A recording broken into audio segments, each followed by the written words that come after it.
Well, the U.S. earned its first ever triathlon gold at the Olympic Games, thanks to Gwen Jorgensen. She promised to win this race in Rio and kept her promise, all after a heartbreaking finish in London, where, in fact, she suffered a flat mid-race.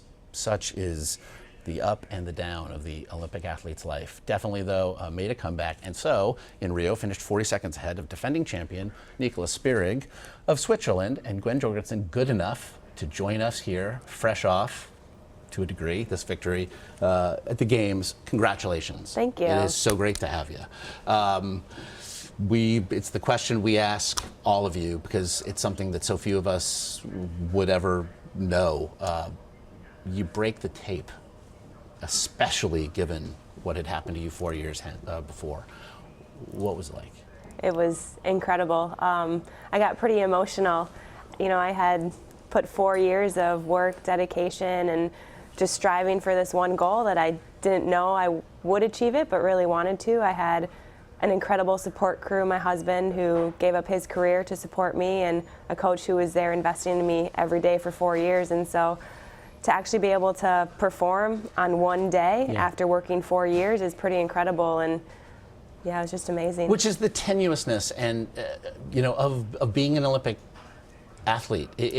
For you, it wasn't even something physically that let you down in London. It was quite literally a piece of equipment, and I can't imagine, in the 4 years that passed from London to Rio, were you thinking about a flat tire virtually every day? I wasn't thinking about it at all, actually. It's an uncontrollable, and you can do things to make your equipment so that hopefully you don't get a flat tire. But for me, I didn't think about it. It was an uncontrollable, and we just tried to make sure that I had every tool possible to hopefully get across the finish line in first, no matter what happened. One needn't hope anymore. I want to ask you, because I think there are a lot of people wondering about the conversation had with Nicola a few miles out. It looked spirited.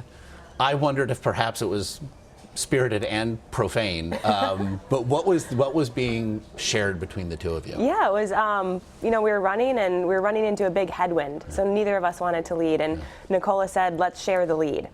I said, well, and for those watching, it's a drafting issue. The person in front's breaking the wind, making it easier for those behind. Exactly. Yeah. So I told Nicola, I said, well, I led the first 2 laps, so it's your turn. And she said, well, I already have a gold medal. And I said, I don't care. And then I said, you're also a mother, and that's more impressive. So that was about it. Wow, so like shade being thrown mid-race. That was remarkable. I also want to ask you, you swam in the water. And so much was made of water quality heading into these games. You swam in Fort Copacabana, it's the southern end of the very famous beach. It's beautiful. Was it also awful to be in? What was the quality of the water? Did you give a second thought to it? No, I didn't think twice about swimming in it. It was beautiful. People swim in it every day, and it's the ocean. And I swam in it the year previous as well at the test event, and it was great. There was never any concern? Not in my head. All right. You have a remarkable story in that you've not been a lifelong triathlete. You've been a lifelong athlete, however, had several remarkable careers both in the water and on the track. So how did you go from a wonderful college career that got you a great job as an accountant in Milwaukee to this? Great question. It was a lot of people believing in me when I didn't. USA Triathlon came to me and said, we think you'd be good at triathlon. On paper, you could be an Olympian. And at the time, because they'd seen your metrics. You had a track career, and also you swam. Exactly. So they just looked at my swimming times and my running times, and they said, on paper, you can be an Olympian. And I laughed at them. I said, there's no way. Like, I tried to be an Olympian in swimming when I was younger, and I just didn't have what it took. So, I'm really thankful looking back that I had those people believing in me, because without them, I wouldn't have. What's that call like? I mean, what's the first call like, and where did it come? Is it an email? Was it a phone call? Because you've committed to a life, right? Yeah. As a CPA. In Wisconsin. So USA Triathlon actually originally contacted my college running coach, and he then called me and said, can I give them your phone number? I think you'd be great at it. I think you should, give them a call. And I just remember talking to them and saying, I've never ridden a road bike. I actually didn't know that triathlon was an Olympic sport at the time, so I thought they were trying to get me to do like Ironman. I was like, that's crazy. I don't want to do that. No way. So yeah, it took a lot of convincing, and it was more than just one phone call that it took to convince me to do triathlon. Nope. Nope, they're still not interested in my efforts with USA Triathlon.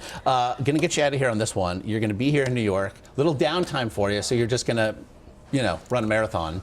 The Olympic course, 6.2 miles. So you just, figure let's throw an extra 20 on it and see what comes of it. You've never run a marathon. What do you expect that to be? Yeah, I've never even raced a half marathon. So for me, I've had this very big plan for 4 years, and I've been very strict, and everything has been about, I'm going to do whatever I can to win a gold medal. If it doesn't lead to winning a gold medal, I'm not going to do it. And now that that's done with, I want to do something fun and have a new challenge, and for me that's the marathon, and couldn't think of a better place to do my first marathon than New York City. Will we see you in Tokyo? That's a great question. Another big passion of mine is I want to have a family with my husband, but I think it'll take a few years to figure out what I'm going to do these next few years, but I can't see myself leaving sport yet. Okay. Well, we're joined by Team Jorgensen off camera. Congratulations to all of you, because it was a wonderful thing, and I know there were sacrifices made, and I would argue well made. And Gwen, congratulations. Thank you so much for being here. And good luck with the 26 too. Let us know. Thank you so much. Thanks.